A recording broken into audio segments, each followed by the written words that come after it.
Shakey's Billy. Bira na!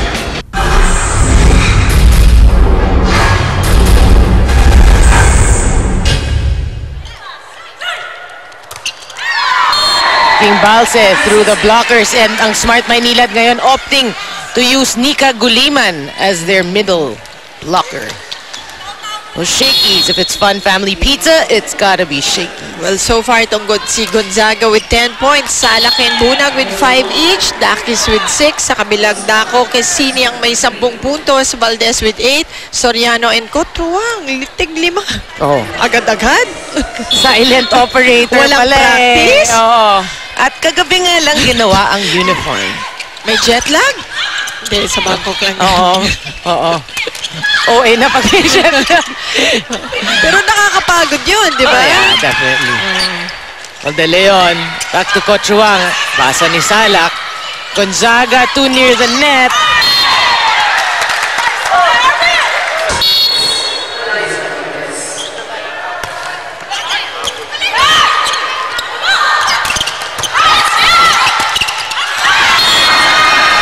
Po, sinasabi natin lagi poetic justice.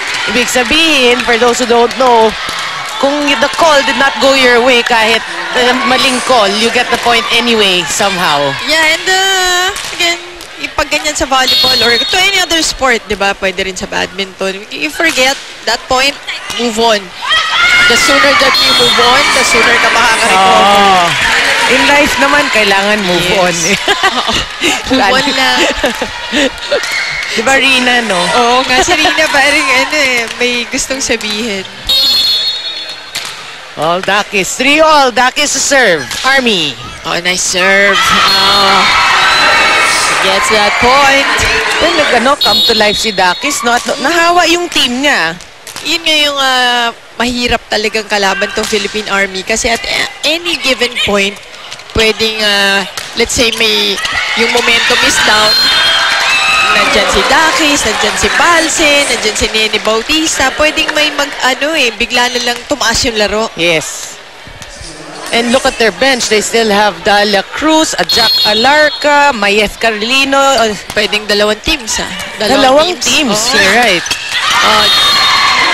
Bunag going to zone 1. Hindi na bad na yan masyado ni Eliza. Army maintains the lead 5, serving for Jovelyn Gonzaga. On Rexona antiperspirant deodorant, it won't let you down. Quezini. What was that? What was that? Parang umigot sa kanya. So much power in that. 5-all. Pin up Quezini. Gonzaga. Bunag with a tip. De Leon, back row, Quezini. Torres was there. Oh, Bunag ad-lib. Bautista huli, no? Oo. Sayang naman yun. Bautista sending it wide. Ang ganda pa naman sana ng pagkakasave niya. Beach volleyball technique, di ba? Axel's official outfitter of the Shakey's V-League. Yan kasi yung mabibilis yung reflexes nila. Yung mga nag-beach volleyball na bilis mag-react. Court sense. Well, Ferrer back in for Smart Maynilad. Good reception. Well, Coach Roger is really mixing it up in this game. Papalit-palit siya ng setter. Kay Ruby at kay Jeff Ferrer. Bunag. 6-all. Going. Ferrer to Guliman. Block. Somebody went into the net. Guliman. Bunag serving again. Roses. Ferrer this time back to Cotruang. Si Cotruang, napansin ko lang, mataas siya mag-drop ball. So far. Hindi ko lang alam kung hindi pa siya masyadong sanay. Oh, good cover. Guliman. Easy dunk. That's right. Tinapos ni Nika Guliman.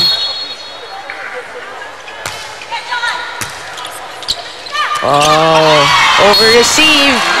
Guliman playing well for Smart Maynilad and going to the first technical timeout there ahead. 8-7.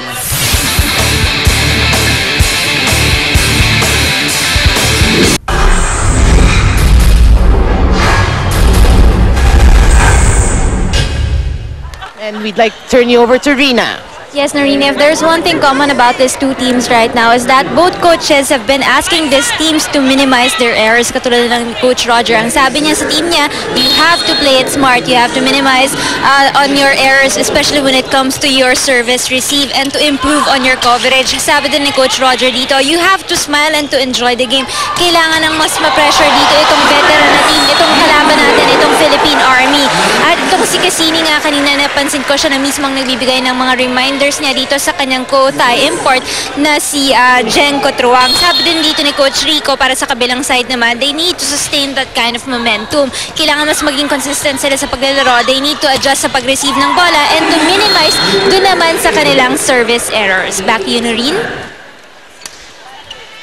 That's right. Well, you know, Jen Cotruang will blend. We know that, you know. Konting adjustment. Imagine, this is just her, again, kagabi lang dumating. And itong mga Thai import natin is beginning to see the Filipino brand of volleyball also. That's right. And you know, you gotta make mention to the other Thai players that came and helped the league, no, in terms of yung level, like Jeng Bo Lee, you know, people like yung Patrick Samuang who's been playing here for so many years. You gotta also give credit. We're starting to go out of the country, Yes. show how we are playing. Tapos yung nakakalaban mo na kung pwedeng ang pumasok sa Grand Prix at sa World di ba? Reception error by Army. And Mikasa is the official ball of the Shakey's V-League. Umakyat na umakyat, lalo na yung mga Japanese. Ibang klase, ibang level na rin maglaro uli. And who would have thought ang Thailand beat China? World I mean, Asian. world ranking and all. May mga information ko dyan. I always thank si Johnny Gavile at kanyang mga alipores kasi ina-update ako niya sa international happening ng volleyball. And it's really exciting and I wish for the Philippines to be up there someday. Of course. Gonzaga, 5 digs already going with the same number pero hindi naman libero si Gonzaga. Sa Smart Maynila, 7 attack points so far. Philippine Army with 3, partner. Well, Army still leads here in this set, 12-11. And Rexona antiperspirant deodorant, it won't let you down. That was Takis with a roof over Liza Valdez. Cotruang, Ferrer, Guliman, Salak, back. Oh, bawian! Yan naman din ang gusto kong character na makita dito kay Eliza. As